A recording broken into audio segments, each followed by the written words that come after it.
భర్తను కాదని ఆయన మోజులో పడి గర్భవతి అయిన స్టార్ హీరోని. సినీ ఇండస్ట్రీలో రొమాన్స్ ఎఫైర్ అనేవి ఈ రోజుల్లో సర్వసాధారణం. కాగా సినీ సెలబ్రిటీల గురించి అంత ప్రత్యేకంగా చెప్పవలసిన పని లేదు. తెలుగులో పోలిస్తే బాలీవుడ్లో ఇలాంటివి కాస్త ఎక్కువనే కనిపిస్తాయి. బాలీవుడ్లో హీరోయిన్ల మధ్య రూమర్స్ చాలానే కనిపిస్తాయి. చాలా మంది బాలీవుడ్ హీరోయిన్లు ఇండియన్ క్రికెటర్లతో ప్రేమను సాగించారు. కొందరు మధ్యలో బ్రేకప్ చెప్పుకొని విడిపోగా మరికొందరు పెళ్లి చేసుకొని తమ జీవితాన్ని సాఫీగా సాగిస్తున్నారు. అయితే హీరోలను పెళ్లి చేసుకున్న ఓ క్రికెటర్ మాత్రం విడాకుల పాట పట్టారు. తాజాగా ఓ హీరోయిన్ సీనియర్ క్రికెటర్తో దర్శనం ఇవ్వడం ఇప్పుడు సంచలనంగా మారింది. ఓ హీరోయిన్ ఏకంగా క్రికెటర్ మోదులో పడి అతని వల్ల తల్లి అయింది.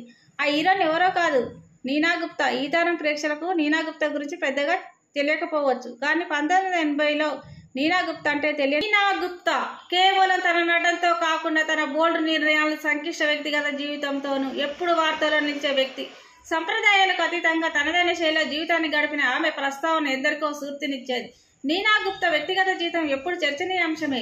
ఆమె మొదట 1970లో అమలన్ కుసుమ్ ఎఘోష్ను వివాహం చేసుకున్నారు. అయితే అది తక్కువ కాలమే కొనసాగింది. ఆమె జీవితంలో అత్యంత సంచలనాత్మక ఘట్టం 1980 దశకంలో వెంటిస్ క్రికెట్ దిగ్గజం సర్ విలియమ్స్.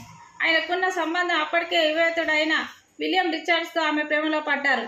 వీరిద్దరు పెళ్లి చేసుకున్నప్పటికీ వారికి మసాబా గుప్తా అనే కుమార్తె జన్మించింది. నీసా గుప్తా ఒంటరి తల్లిగా మసాబాను పెంచాలని ధైర్యం నిర్ణయించుకున్నారు. సమాజం నుంచి ఎన్నో విమర్శలు, సవాళ్లు ఎదురైనా ఆమె తన నిర్ణయాన్ని కట్టుబడి నిలిచారు.